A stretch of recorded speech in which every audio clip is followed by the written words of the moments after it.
Assalamualaikum warahmatullahi wabarakatuh. Waalaikumsalam warahmatullahi wabarakatuh. Selamat pagi semua anak-anak. Pagi, Pak. Bagaimana kabar kalian? Baik. Alhamdulillah di hari ini kita bertemu kembali ya dalam proses belajar mengajar kita. Dan sebelum kita masuk di dalam proses belajar mengajar kita, coba dengarkan Bapak absen satu persatu dulu ya. Dengarkan.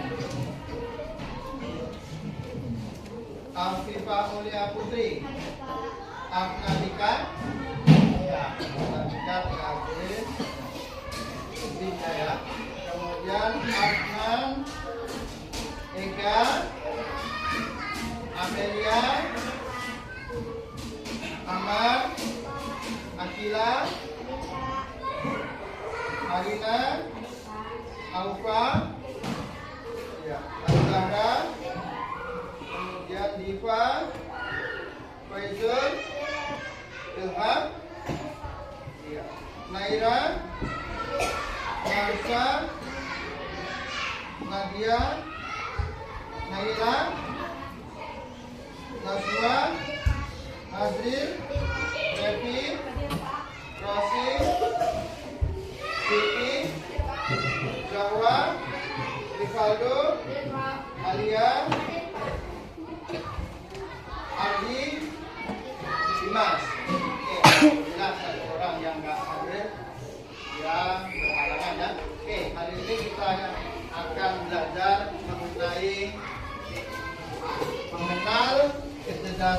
mengenal coding dan kecerdasan artifisial ya. Jadi di dalam semester ini kita sudah disuruh untuk belajar mengenal apa itu coding, apa itu kecerdasan artifisial, dan kemudian untuk apa itu kecerdasan artifisial dibuat oleh manusia ya.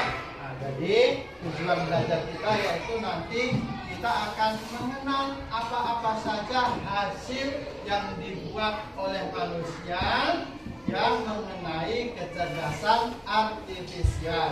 Jadi tujuan kita pembelajaran hari ini itu ya. Jadi kita harus apa itu coding? Apa itu coding? Coba perhatikan.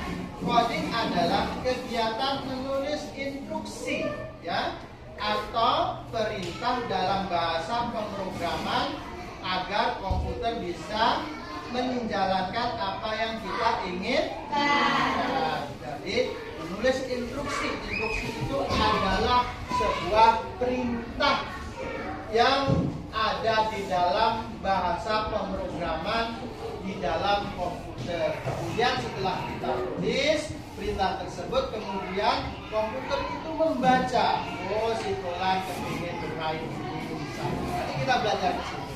Ya, next. Nah, dengan coding kita bisa membuat aplikasi di HP ataupun komputer. Jadi kalau yang namanya HP kan mainan kita setiap hari ya kan? Nah, di HP itu kira-kira kalian suka main apa? Game. Nah, FF katanya, ya kan? Game, FF, apa lagi?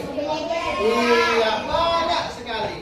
Itu semuanya melibatkan yang namanya kecerdasan buatan yang diterapkan di dalam sebuah coding. Nah, kemudian game yang bisa dimainkan, yang sudah dikatakan tadi. Kemudian website yang bisa kita akses lewat internet. Misalnya apa kalau website yang kita bisa akses lewat internet? YouTube, Pak, bagus. Selain itu, TikTok, apa lagi? Iya, Instagram dan lain-lain, masih banyak lagi kan? Nah, itu semuanya itu ada di dalam kehidupan kita. Seumpama kita sehari aja nggak pegang HP, gimana perasaan kita? Bosan, Pak. Bosan ya? Bosan. Rasanya itu sepi, nggak ada permainan. Nah, bosan. Bagus jawabannya.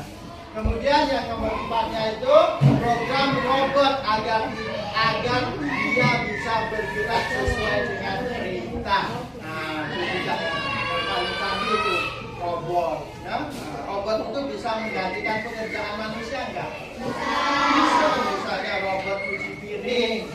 Apalagi pernah yang kamu lihat? Ya, robot cuci baju. Oke, robot apa nak? Ya, yang bisa nyetir mobil. Apalagi? Yang bisa menyapu. Apalagi? Iya, pangkas ya. Semuanya itu dibuat oleh manusia untuk memudahkan pekerjaan manusia. Yang mudah pekerjaan manusia. Pak, kalau berarti sudah diprogram oleh robot, manusianya enak nggak? Nah, sudah diprogram, hey robot cuci piring.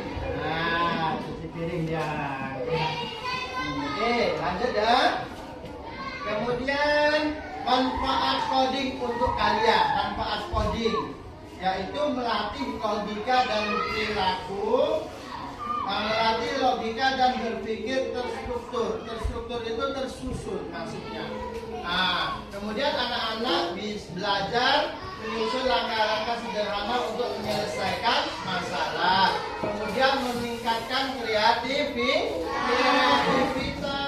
Nah, meningkatkan kreativitas, main game di sini. Kreativitasnya apa? Nanti bisa jadi programmer, bisa menciptakan game-game baru. Nah, itu melatih kreativitas. Kemudian anak bisa membuat game, animasi atau cerita instruktif sesuai imajinasi. Kemudian membiasakan problem solving atau pemecahan masalah.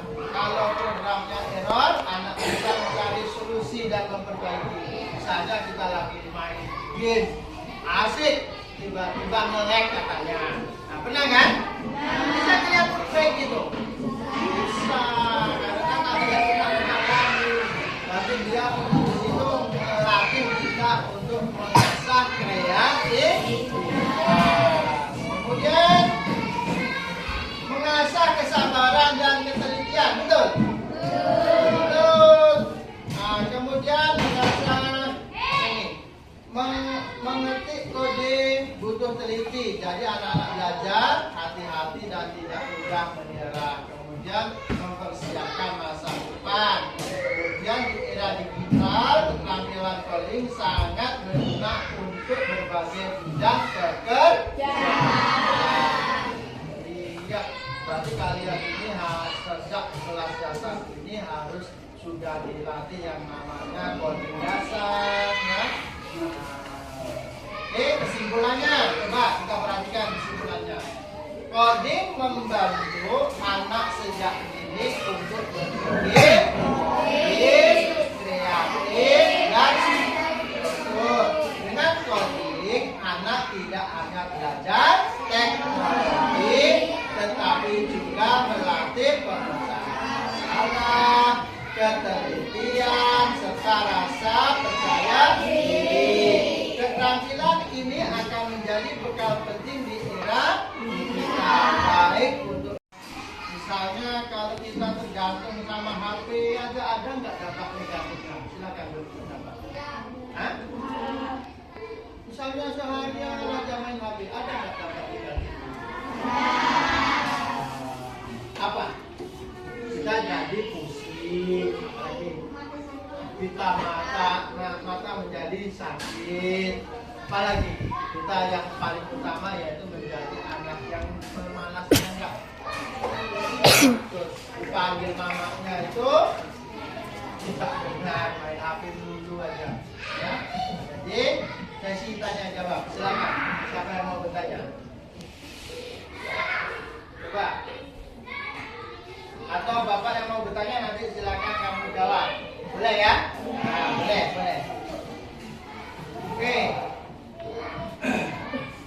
Robot itu kan, itu adalah salah satu yang memanfaatkan kecerdasan artifisial atau AI. Jadi robot itu dibuat oleh manusia untuk apa kira-kira? Silakan. Untuk membantu pekerjaan manusia. Terima kasih. Ya, coba sekarang dengan bapak tanya di sini apa ini ya?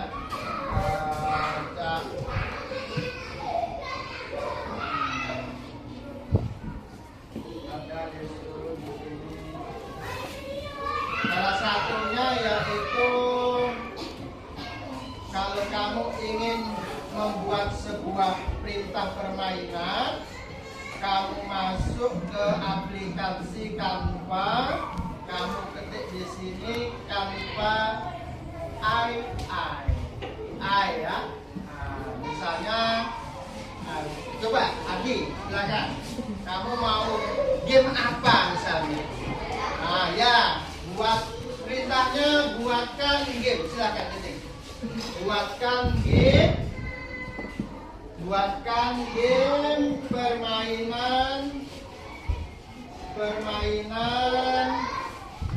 sepak bola. Ya. Nah, sepak bola. Ya. Sepak bola. Bentar.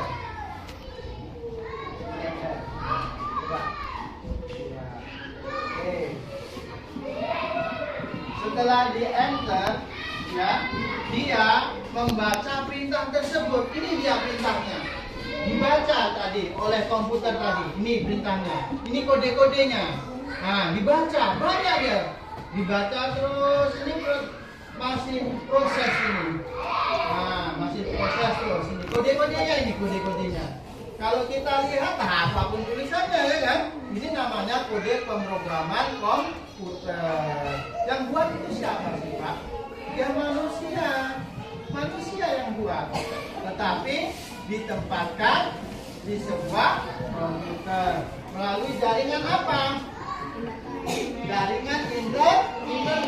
Nah, kalau internetnya terputus ini agak nge-lag ya, agak terputus, terganggu. Nyambung lagi ya kan? Nah, nyambung lagi. Nah, nih, dah selesai. Ini dah bentuknya. Nah, ini bentuknya. Nah, ini permainan. Ini lah game dalam bentuk game tadi. Nah, silakan kalau bermain lagi, silakan boleh. Nah, kita aja, nggak apa-apa.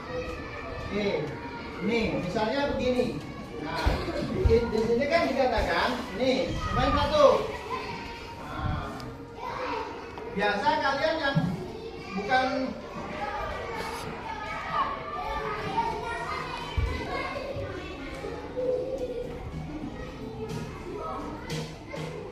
Bapak pun yang kurang paham kalau bermainan game semacam ini ya, karena Bapak kurang sabar juga orangnya. Nah, jadi kalau bermain game tadi, salah satunya tadi melatih apa? Melatih kesabaran. Kalau nggak sabar ya ngamuk. Nah, tetapi kalau kalian itu bagus sekali kalau untuk membuat permainan-permainan tersebut ya, karena kita dilatih berpikir logis, kemudian kita berlatih sabar tadi dalam memecahkan suatu masalah game tadi permainan. Oke, kira-kira sudah cukup. Nanti lain kali kita sambung kembali. Bapak akhiri. Assalamualaikum warahmatullahi wabarakatuh. Waalaikumsalam.